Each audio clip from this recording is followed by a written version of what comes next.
First, open the Settings app on your iPhone. Now, scroll down and tap Accessibility. Inside Accessibility, find the Guided Access option and tap it. Turn on Guided Access. After that, tap Passcode Settings to create a password. This password will be used to exit the locked mode.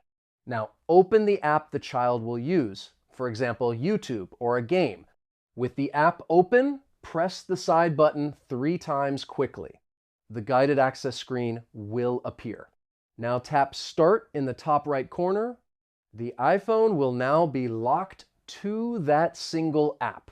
The child will not be able to leave the app or access other parts of the phone. To exit the mode, press the side button 3 times again and enter the password.